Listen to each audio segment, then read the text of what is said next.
guys a little tip. I found the best budget OLED TV of 2022. What? I bought it. It's Okay. $1,000. Okay. What? Do I need another OLED? I got two here. One in the guest room, one in the master bedroom, one in the living room. The one that Sony sent me, which needs to go back. And so I bought another one. So yeah, for sure you do, right? Yeah. Yeah, of course. You're techno dad. Going on the ceiling so that you don't have to like sit up. So here it is. Boom, 55-inch, $1,000. It comes out to $1,080 with tax, depending on which state you're in. But this is the LG B one from last year, not the C one. Okay. The C one is still a few $100s more. Okay. You want to know what the difference is? I'll tell you guys, right? So with this TV here, you will get 4 HDMI inputs. Only 2 will have the 4K 120 for the video game systems, which means that's the same as like Sony's this year still. Sony, silly Sony. And you're getting the Alpha 7 processor as opposed to the Alpha 9 processor. Both of them are Gen 4s for last year's model. But if you look at last year's C1 model, which is the one normally you get, it's just like a couple $100 more. But when we start breaking that, that's why I said budget. Once we start breaking that $1,000 barrier for a 55-inch, like they're getting cheap.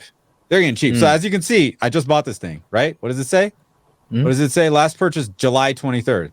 Yeah. Right. So the reason I bought another TV is because the TV I have from 2019 that I used for when I DJ weddings, I have a screen with the bride and groom's name and all that. Are you getting? You putting an OLED for that screen?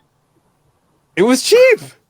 It's cheap. Oh, well, man. here's the other thing about it. Is stuff moving though? No, but I have to carry the thing. So here's why. This is why I got the OLED. Right, because the other one is huge and heavy, and it started splitting, and somebody cracked it. So it's like cracked on the bottom. I don't know, man. I feel scared to carry some of these OLEDs. Like that Vizio one that I have, I feel like way more scared to carry that thing than just some crappy old. Like, well, I have like a pretty big, like hefty case, right? Okay. It's a big Gator case that and then I'll be using the Visa mount, whatever. So I won't be using the stand. But for $1,000, 55-inch OLED, that's pretty good because that's what I was all hyped up when Vizio came out with the 55-inch OLED, right? Because it was $1,000. Problem is, thing just sucked, right? As far as like the whole turning on, it just doesn't turn on. It had issues. Although I know Michael, is it Michael Wyckoff? No, that had one, and I have one. Everything's good. I have mine turns on in the bedroom. It works. You turn it on in the bedroom. It turns on. I mean, as long as it turns on, I'm happy, right? Yeah. So that's my little spiel. Best budget OLED of 2022. Amazing. Yeah. If you went with the A1, you can save $50, but you lose an HDMI port. So you go down to 3. So it comes down to use case scenario. If you don't need the feature, then why spend the money? So if you had an AVR, let's say, would you still need to, have all those inputs? I don't know.